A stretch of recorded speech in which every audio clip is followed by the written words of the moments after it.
Assalamualaikum warahmatullahi wabarakatuh. Bismillah, alhamdulillah, wassalatu wassalamu ala rasulillah, la haula wala quwata illa billah, amma ba'du. Yang paling utama, marilah kita panjatkan puji syukur kehadirat Allah Subhanahu wa Ta'ala yang telah memberikan nikmat kepada kita. Sholawat beserta salam semoga tetap tercurah limpahkan kepada Nabi besar kita Muhammad Sallallahu Alaihi Wasallam. Halo teman-teman semua, gimana nih kabarnya? Semoga kita selalu diberi keberkahan dan juga kesehatan. Amin. Ya Allah, ya Rabbal Alamin. Perkenalkan, saya Jahrotul Hamidah dengan nomor induk mahasiswa 248820140002. Di sini saya akan mempresentasikan hasil analisis saya pada novel Merahnya Merah karya Iwan Simatupang menggunakan pendekatan struktural.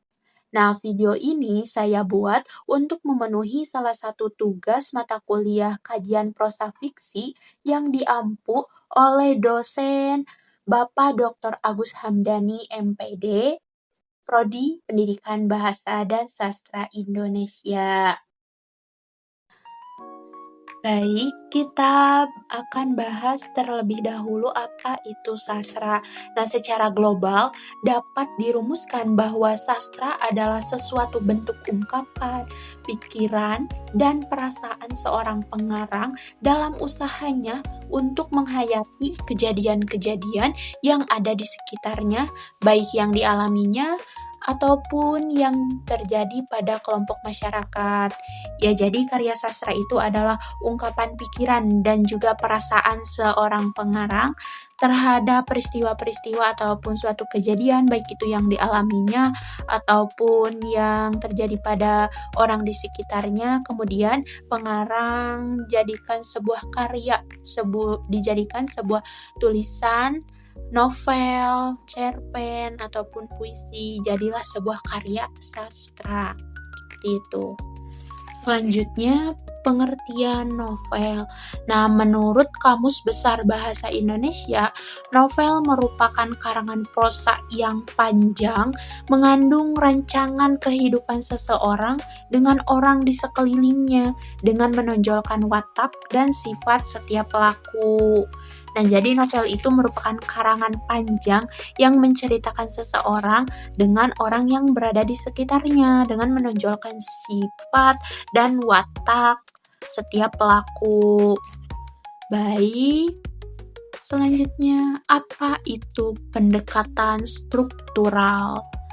Nah, menurut Abrams, pendekatan struktural itu adalah pendekatan objektif. Pendekatan struktural itu melihat karya sastra sebagai struktur yang otonom, struktur yang berdiri sendiri, terlepas dari unsur yang berada di luar dirinya. Nah, telaah sastra dalam pendekatan ini melihat karya sastra sebagai sesuatu yang terlepas dari unsur sosial budaya, pengarang, dan pembacanya. Karena itu, semua hal yang berada di luar karya seperti biografi pengarang, psikologi, sosiologi, dan sejarah tidak diikutsertakan dalam analisis ini. Kemudian menurut Keller, ada beberapa aspek sastra yang dikaji dalam pendekatan struktural ini, di antaranya yaitu tema, alur, latar, penokohan, gaya bahasa, dan hubungan antar aspek yang membuatnya menjadi suatu karya sastra. Nah, sekarang kita akan membahas novel Merahnya Merah yang saya analisis. Nah, novel yang saya analisis itu adalah novel Merahnya Merah, karya dari Iwan Simatupang, cetakan ke-14. Nah, berisi 163 halaman dalam 10 bab yang diterbitkan oleh penerbit PT Toko Gunung Agung pada Mei 2002. Nah, selanjutnya sinopsis dari novel Merahnya Merah. Nah, pertama, dalam tokoh Dalam novel Merahnya Merah, terdapat pemeran utama yaitu disebut dengan tokoh kita. Nah, tokoh kita ini mempunyai sejarah yang cukup panjang. Sebelum meletusnya revolusi fisik, tokoh kita ini adalah seorang calon rahib. Ketika selama revolusi, dia merupakan seorang komandan kompi, dan di akhir revolusi dia menjadi algojo, pemancung kepala pengkhianat-pengkhianat. Akhirnya revolusi selesai dan dia masuk ke rumah sakit jiwa dan berakhir menjadi gelandangan. Nah, pada saat di jalan, tokoh kita bertemu dengan Vivi. Vivi adalah seorang gadis yang kehilangan keluarganya. Tokoh kita bertemu dengan Vivi di jalan, dan tokoh kita membawa Vivi ke permukiman gelandangan kepada Maria. Maria adalah salah satu orang yang memiliki perhatian lebih terhadap tokoh kita. Maria adalah orang yang galak tetapi memiliki hati yang baik. Nah, seiring perjalanan waktu, kedekatan tokoh kita dengan Vivi membuat hubungan Maria dengan tokoh kita itu menjadi sering tidak mesra, menjadi menjauh. Hubungan antara tokoh kita dan Maria menjadi menjauh karena adanya Vivi. Nah, Maria mulai uring-uringan terhadap tokoh kita karena cemburu. Nah, pada suatu hari, Vivi raib dari lingkungan mereka. Semua orang mengira bahwa Vivi pergi bersama tokoh kita, tapi ternyata tidak. Semua orang ikut membantu dalam pencarian Vivi. Nah, setelah sebulan lebih, Vivi tidak kembali juga. Tokoh kita merasa resah sampai dia tak pernah kembali ke gubuk perkampungan itu. Nah, seiring berjalannya waktu, Maria pun ikut pergi dari gubuk perkampungan itu. Pak Centeng yang menaruh hati kepada Maria, dia mengarahkan pasukannya untuk menemukan Maria, tapi tidak juga menemukan hasil. Kemudian datang suatu hari, di mana tokoh kita kembali ke gubuk perkampungan setelah sekian lamanya mereka menghilang. Pak Centeng langsung geram dan menanyakan bagaimana Maria, kenapa dia tidak kembali. Tokoh kita pun menjawab, ternyata selama ini Vivi tidak kembali bukan karena menghilang, melainkan Vivi tewas dibunuh oleh Maria karena Maria cemburu dengan kedatangan Vivi, dan Vivi sangat dekat sekali dengan tokoh kita, orang yang dicintai Maria. Nah, mendengar hal itu, Pak Centeng tidak percaya, malah semakin emosi dan menatap penuh kebencian terhadap tokoh kita. Akhirnya, dia tak kuasa menahan amarahnya hingga mengambil golok dan mengarahkannya kepada leher tokoh kita. Situasi di sana sangat tegang. Polisi datang dan menodongkan pistol ke arah Pak Centeng. Tanpa ragu, Pak Centeng pun menggorok leher tokoh kita sampai kepalanya menggelinding ke lantai dan bercucuran darah. Polisi pun menembak kepala Pak Centeng, dan akhirnya Pak Centeng dan tokoh kita, kedua orang itu tewas di lantai. Nah, itulah akhir tragis dari cerita novel ini. Jika teman-teman penasaran dengan bagaimana detail-detail peristiwa yang diceritakan dalam novel Merahnya Merah ini, teman-teman bisa beli novelnya, beli bukunya di toko buku ataupun di e-book. Sekarang sudah ada e-book yang menyediakan novel, sudah tersedia novel di e-book, jadi tinggal membacanya di HP. Selanjutnya kita akan membahas hasil analisis pada novel Merahnya Merah menggunakan pendekatan struktural. Sebelumnya telah dijelaskan bahwa pendekatan struktural itu mengkaji beberapa aspek. Yang pertama itu tema, penokohan, latar, tempat, amanat, dan lain sebagainya. Langsung saja kita bahas yang pertama. Nah, pada novel Merahnya Merah memiliki tema, yaitu seseorang yang sedang mencari jati dirinya. Segala hal telah dilalui sampai dia berada di antara kaum gelandangan. Nah, kemudian dalam novel ini juga menceritakan kisah cinta segitiga antara tokoh kita, Maria, dan juga Vivi. Selanjutnya, penokohan. Nah, pada novel Merahnya Merah terdapat 3 tokoh utama. Yang pertama yaitu tokoh kita. Kenapa pemeran utamanya disebut dengan tokoh kita? Karena penyebutan nama tokoh kita itu dikenalkan ketika Vivi sedang menangis, kemudian bertemu dengan tokoh kita yang terdapat di halaman 9, alinea ketiga seperti ini kutipannya. Selagi dia menangis sendirian di perempatan jalan dekat lapangan besar itu, dia ditemui laki-laki tokoh utama cerita kita ini. Tokoh kita tertegun, lalu duduk menunggu Vivi berhenti menangis. Ya, jadi ini diceritakan laki-laki tokoh utama cerita kita ini, yaitu tokoh kita. Nah, selanjutnya tokoh yang kedua yaitu Vivi. Vivi merupakan seorang gadis berusia 14 tahun.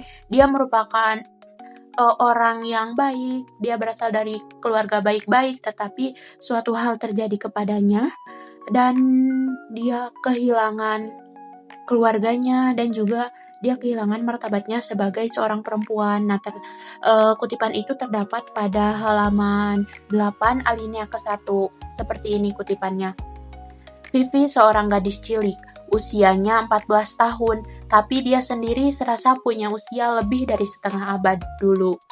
Masa ini sudah entah berapa tahun pula berselang, tinggal sentosa bersama orang tuanya di kampungnya, di kaki sebuah gunung. Pada satu subuh, gerombolan menyerbu kampung itu. Leher ayahnya mereka golok, ibunya, kakak-kakaknya, dan dia sendiri mereka perkosa beramai-ramai. Ya, jadi itulah suatu kejadian yang terjadi kepada Pipi. Dia digerebek oleh orang-orang yang tadi kenal dan akhirnya dia kehilangan keluarganya dan dia menjadi seorang gadis yang kehilangan martabatnya. Selanjutnya yaitu yang ketiga Maria. Nah, Maria adalah seorang, tadi ya diceritakan ada pada sinopsis novel ada Maria. Maria itu adalah seorang wanita yang sudah cukup lama berteman dengan tokoh kita. Maria bukanlah wanita yang mempunyai tampang rupawan ataupun cantik. Nah, terdapat pada halaman 10 alinea kedua seperti ini kutipannya. Dia ini seorang bertubuh besar, montok, hitam, rambutnya keriting kecil-kecil seperti keriting negro, gigi emasnya 4, 2 di rahang atas, 2 di rahang bawah. Nah, jadi itu ya tokoh Maria. Kemudian ada tokoh pembantu. Tokoh pembantu itu siapa? Pak Centeng. Pak Centeng merupakan tokoh pembantu seseorang penjaga atau centeng. Dia memiliki sifat emosional yang tinggi dan menakutkan. Nah, terdapat pada halaman 155 alinea ke-6 diceritakan bahwa seperti ini kutipannya. Kalimat panjang ini membuat Pak Centeng seperti sapi jantan melihat kain merah.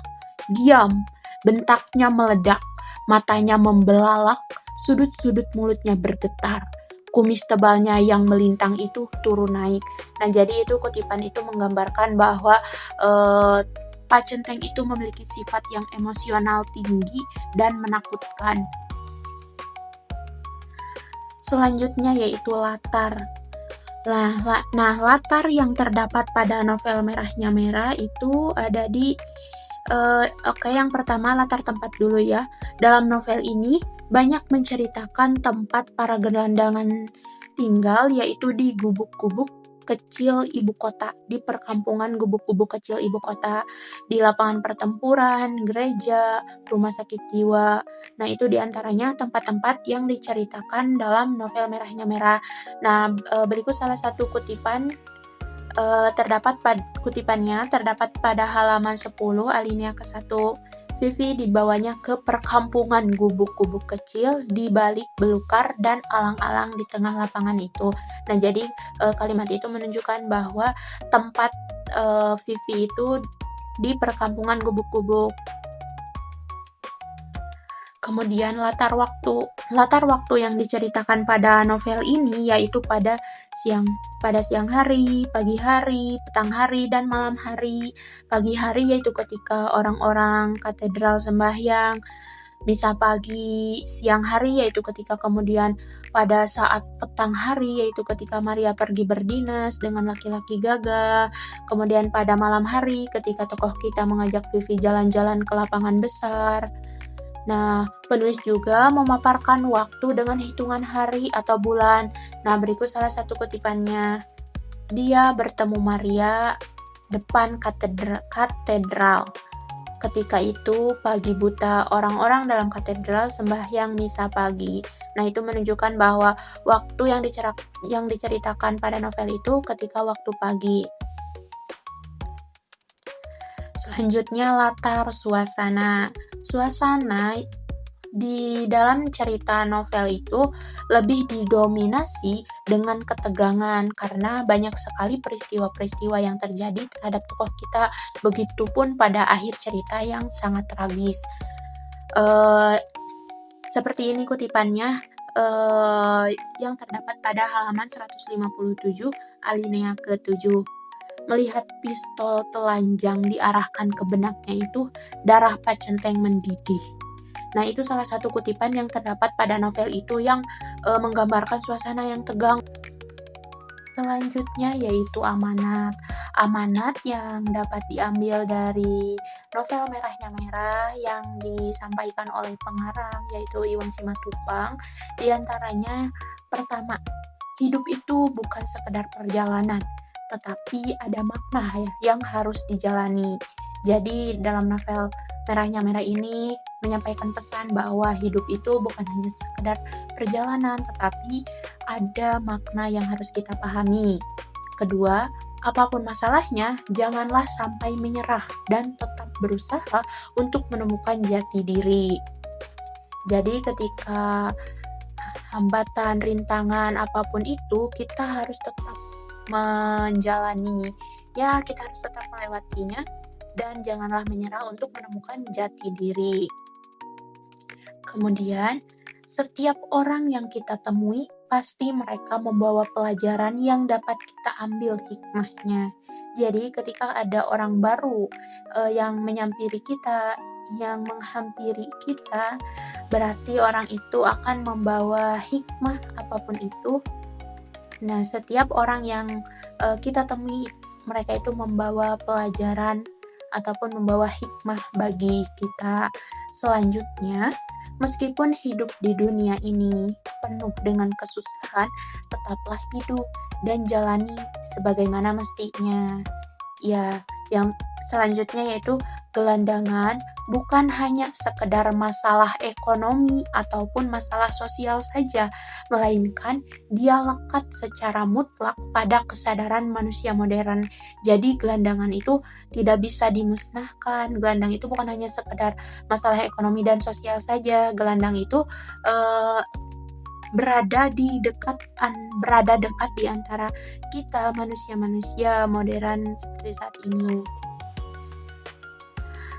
Lanjut ke sudut pandang. Nah, dalam novel Merahnya Merah karya Iwan Simatupang ini berdasarkan cara pengarang menampilkan para pelaku dalam cerita yang dipaparkannya, menurut Aminuddin,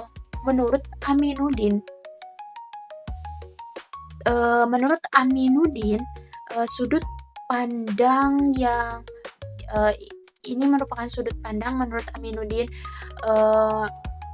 pada novel Merahnya Merah itu termasuk ke sudut pandang narator omnisien. Artinya pengisahan yang berfungsi sebagai pelaku sehingga menjadi penutur yang serba tahu tentang yang ada dalam benak pelaku utama maupun sejumlah pelaku lain. Pengarang menyebut pelaku utama dengan sebutan saya atau aku. Ya, jadi novel Merahnya Merah ini termasuk ke sudut pandang narator omnisien menurut Aminuddin. Oke, kita sudah hampir ke penghujung presentasi. Sebelumnya dapat disimpul dari pembahasan yang telah saya jelaskan tadi, dapat disimpulkan bahwa analisis novel merahnya bahwa dalam novel Merahnya Merah karya Iwan Simatupang ini terdapat struktur yang membangun novel tersebut, di antaranya yaitu terdapat tema, memiliki unsur intrinsiknya yang mencakup tema, penokohan, latar, gaya bahasa, alur, amanat, dan sudut pandang. Jadi itu kesimpulannya. Dan thanks for watching guys. Semoga apa yang telah saya sampaikan dapat bermanfaat, khususnya bagi saya, umumnya untuk kita semua. Mohon maaf bila terdapat kesalahan. Wassalamualaikum warahmatullahi wabarakatuh. Bye-bye.